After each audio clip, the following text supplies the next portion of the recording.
नाहिद लारी खान जी, कुछ आंकड़े मेरे पास हैं और कुछ आंकड़े शहजाद पूनावाला जी के पास हैं, और आंकड़ों को कोट करके वो ये कह रहे हैं कि कम से कम समाजवादी पार्टी को तो इस बात का अधिकार नहीं है कि वो कस्टोडियल डेथ पर सवाल पूछे या वो ये भी बताए कि उत्तर प्रदेश की पुलिस अभी क्या कर रही है और क्या नहीं कर रही है। आपने तो सीधा सीधा अत्याचार गृह बता दिया है पुलिस कस्टडी को।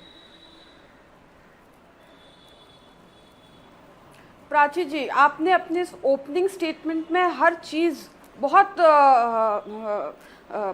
अच्छी तरीके से अपनी बात रखी और बहुत साफ तरीके से बताया कि जो सुरक्षा की बात करते हैं, सुरक्षा के संकल्प, ये झूठा ढिंढोरा है। आपने खुद बताया कि जो बातें पुलिस, जो सफाई पुलिस दे रही है, वो सब लॉजिकल नहीं है। आपने खुद बताया कि योगी जी ढिंढोरा पीटते हैं।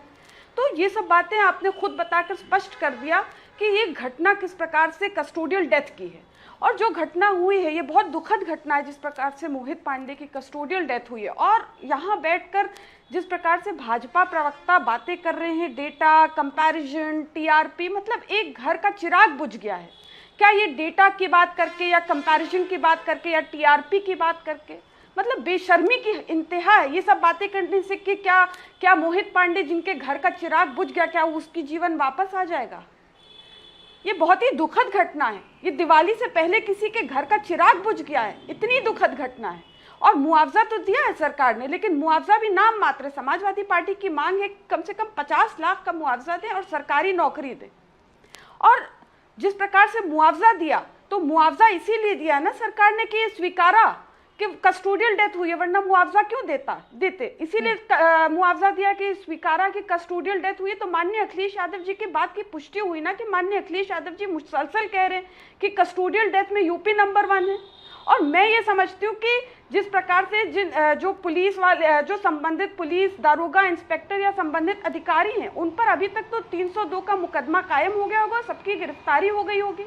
और अगर नहीं हुई है तो भी माननीय अखिलेश यादव जी की बात की पुष्टि हुई कि माननीय अखिलेश यादव जी मुसलसल कह रहे हैं कि पुलिस का राजनीतिकरण हो रहा है। ये राजनीतिकरण के कारण हो रहा है कि पुलिस इस तरह से बर्बाद हो गई है। हाँ। जो लोग सुरक्षा करने के लिए जो वो भक्षक बन गए हैं। मैं बिल्कुल नाहिद जी आज कंपैरिजन करने के मूड में नहीं बैठी हूँ, लेकिन जब पुलिस कस्टडी में मौत जैसे गंभीर विषय पर हम चर्चा करते हैं ना, तो हमें फिर समावेशी होकर चर्चा करनी पड़ जाती है नाहिद जी।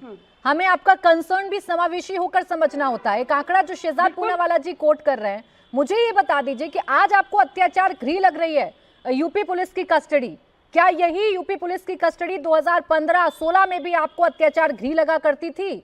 उस वक्त भी कस्टोडियल डेथ हुआ करती थी। देखिए प्राची जी, मैं आपका कंसर्न समझ रही हूँ, लेकिन अब समाजवादी पार्टी की बात करके मैं वही कह रही हूँ, समाजवादी पार्टी की बात करके या पिछली सरकारों की बात करके अब कोई फायदा नहीं। हमारी सरकार तो गए हुए 7 साल से ज्यादा हो रहा, अब इस पे बात करने से कोई फायदा नहीं। कंपैरिजन की जरूरत नहीं। आप यहाँ यही देखिए, इसी लखनऊ में अभी कुछ दिन पहले 16 दिन के अंदर ही के अंदर का मामला है कि अमन गौतम की भी कस्टोडियल डेथ हो गई थी। और यहीं आप देखिए गोरखपुर का मैं आपको मैटर बताऊं, गोरखपुर में दुष्कर्म के आरोपी राहुल को पकड़ने पुलिस गई तो पुलिस पर जानलेवा हमला कर दिया। मैं फिर रिपीट कर देती हूँ कि मैं कंपैरिजन करने नहीं बैठी हूँ आज, और मैं कंपैरिजन करूंगी नहीं। मोहित पांडे की जान कैसे गई, मुझे सवाल का जवाब जानना है, और इस सवाल का जवाब अभी शहजाद जी देंगे। लेकिन मेरा प्रश्न सिर्फ इतना भर था कि क्या ये जो अत्याचार गृह आपको पुलिस आज नजर आ रही है वो 2015 और 16 में भी हुआ करती थी? मैं मान रही हूं आपकी सरकार को गए हुए 7 साल से ज्यादा हो गए हैं, लेकिन तब भी कस्टडी डेथ हुआ करती थी। बहुत छोटा जवाब शहजाद दीजिएगा, तो अन्य मेहमान और मैं आपको जवाब नाहिद जी जो कह रही हैं वो क्या गलत कह रही हैं शहजाद जी? हम क्यों कंपैरिजन करें? आपसे मांग रही आप एक मिनट, यदि नाहिद जी चिल्लाना बंद कर दे तो मैं अपनी बात रख लूं। नाहिद जी बस एक मिनट, बाकी मेहमान जी बात ये माननीय सुप्रीम कोर्ट ने, बस 1 मिनट रुक जाइए, बोलिए शहजाद पूनावाला जी।